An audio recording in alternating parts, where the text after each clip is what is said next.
Hey guys, how are you all? I'm pretty sure all of you must be so amazing.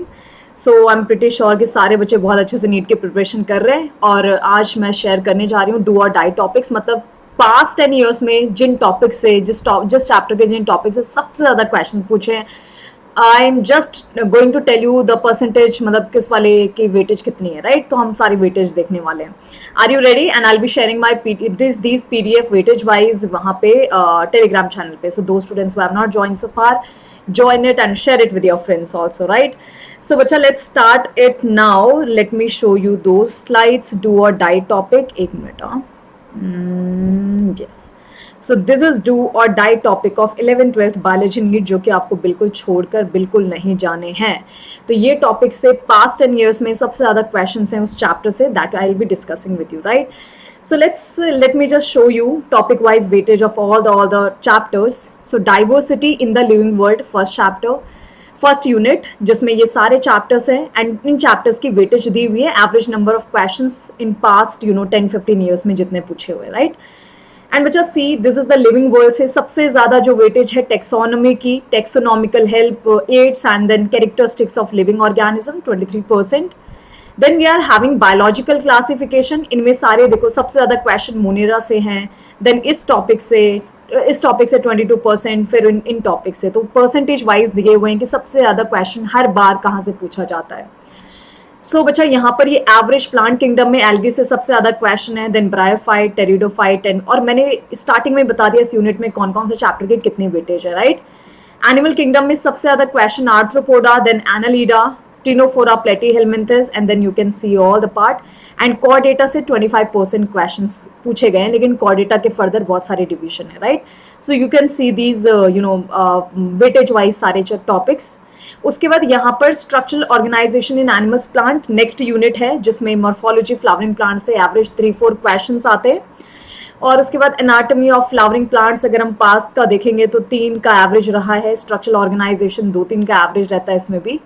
And सबसे ज्यादा morphology में 39% flower से question आते हैं, then obviously followed by all these topics. Anatomy of flowering plants में tissue system and all these like secondary growth से फिर questions हैं, then root, stem, leaf, you have to see these percentage. Structural organization in animal में सबसे ज्यादा question epithelial tissue, then muscle tissue, nervous tissue, cockroach, right? So cockroach and epithelial tissue की काफी ज्यादा weightage है. फिर structural organisation function में 3-4 questions from the cell average, उसके बाद 2-3 question from these particular topics. And सबसे ज्यादा सेल ऑर्गेनल्स के ऊपर क्वेश्चन है, prokaryotic cell, then cell theory से सबसे कम क्वेश्चन है, प्लांट सेल की जो सेल थ्योरी है, प्लांट सेल, एनिमल सेल के ऊपर. सेल साइकिल सेल डिवीजन में 44% मियोसिस सबसे ज्यादा क्वेश्चन हर साल जो पूछे जाते हैं, that is from meiosis. Cell cycle interphase and then mitosis के यहाँ पर ये है सारा का सारा वेटेज. एंजाइम 14%, कार्बोहाइड्रेट से, then lipid, protein and element analysis. So these are the weightage that you have to remember. Then plant physiology से ज़्यादा नहीं, एक क्वेश्चन का एवरेज होता है सारे टॉपिक से. तो obviously these plant physiology has like 1 2 3 4 5 6 6 का एवरेज रहता है इस पूरे यूनिट से. So 1 2 1 2 1 2 का average, right? So obviously transport in plant से सबसे ज़्यादा क्वेश्चन पास्ट 10-15 years में स्टोमेटा से पूछे हैं. Then transpiration, guttation, phloem translocation and then these other topics, right? उसके बाद मिनरल न्यूट्रिशन में नाइट्रोजन फिक्सेशन से सबसे ज्यादा क्वेश्चन, मिनरल फंक्शन से सबसे ज्यादा क्वेश्चन है, then obviously followed by classification and mineral deficiency. Then we are having photosynthesis जिसमें कि C4 पाथवे से सबसे ज्यादा क्वेश्चन है, then light reaction, phosphorylation mainly. Calvin cycle 14% and followed by all these topics that you can see. Digestion and then if we see human physiology, हर chapter में काफी ज्यादा 2-3 की एवरेज रहती है. तो obviously human physiology have very good weightage, so you don't have to skip it, you have to do all the chapters nicely. So when we talk about this chapter, breathing and exchange of gases, these are the topic wise सारा का सारा data that you have to see. Then we are having this chapter body fluid and circulation का ये सारा data है, तो that you have to see obviously ये सारा का सारा. Then we are having excretory product and their elimination, तो जिसमें ये सारा का सारा weightage है that you have to remember, right? तो यहाँ पर एटलीस्ट देखो GFR का ऑटो रेगुलेशन से काफ़ी ज़्यादा क्वेश्चंस है. यूरिन फॉर्मेशन से काफ़ी ज़्यादा क्वेश्चन है, नाइट्रोजनस एक्सक्रीटरी प्रोडक्ट से काफ़ी ज़्यादा क्वेश्चन है.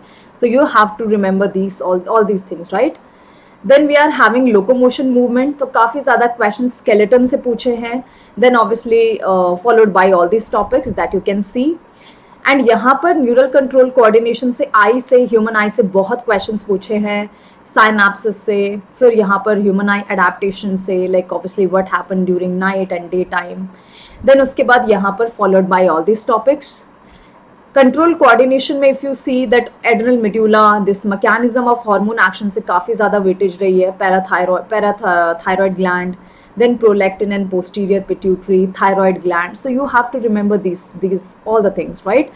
So जो इनके वेटेज सबसे ज़्यादा है. then reproduction में if we see, reproduction in organism में 2-3 का एवरेज रहता है, इसमें 3-4 एवरेज, 3-4 एवरेज, एंड यहाँ पर 2 क्वेश्चंस का एवरेज होता है. So you can see sexual reproduction in flowering plants में 72% post fertilization से क्वेश्चन है. then double fertilization followed by all these topics. In human reproduction menstrual cycle से 30% एंड इसका 25% वेटेज, इसका 20% weightage as per the past data.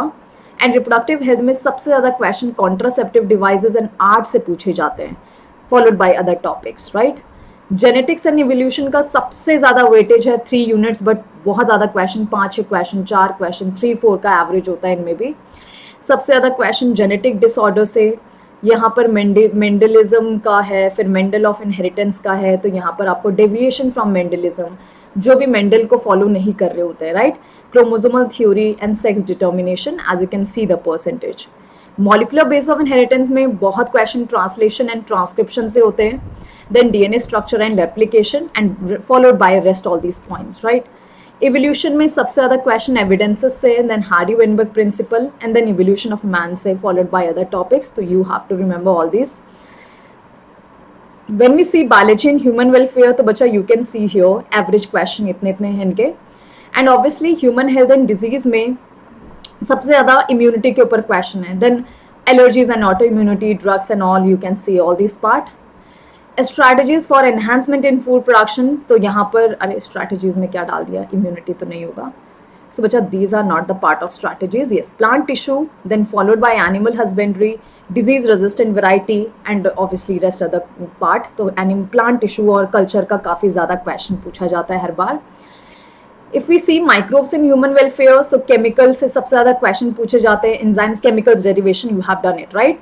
Enzymes, bioactive molecules, sewage treatment, bio control agent, fermentation and all, right. So यहाँ पर fermentation and all, these are the weightage of, मतलब यहाँ पर सबसे ज़्यादा क्वेश्चन यहाँ से पूछे गए हैं, राइट. तो जो भी केमिकल्स, माइक्रोब्स डिराइव करते हैं, then house hold products, then biogases. So this is basically arrangement of the topics कि सबसे ज़्यादा क्वेश्चन कहाँ से पूछे गए हैं, राइट. नेक्स्ट है बायोटेक्नोलॉजी एप्लीकेशन, 2-3 का एवरेज होता है. तो टोटल 5 से 6 क्वेश्चन यहाँ से होते हैं. तो उसमें सबसे ज़्यादा क्वेश्चन आता है एंजाइम्स के ऊपर, देन वेक्टर्स के ऊपर, उसके बाद यहाँ पर so on by the other topics. Another one is the biotechnology, तो ज़्यादातर जो क्वेश्चन है BT crop, then interference, other GM crops, ethical issues, medicinal application and humulin के ऊपर, right. So on by the other topics. So you have to remember at least the most जो important topics हैं I have told you weightage wise in previous 10-15 years में किसकी weightage कितनी रही है. And I'm pretty sure this is going to be helpful for you because we are just going to cover all the do and die topics जो भी हर chapter के हैं. तो पहले हम उनको cover करेंगे and then we will just do the one shot videos, right? So that कि ये वाले तो topic बिल्कुल miss करने ही नहीं है. You have to understand all the concept nicely, right? So bacha, write down in the chat box, did you like the video, and share it with your friends also. I'm just sharing this PDF in the Telegram channel, so join it and have a great day. See you all, right? So let me just end this session and have a great day. See you all. Bye bye.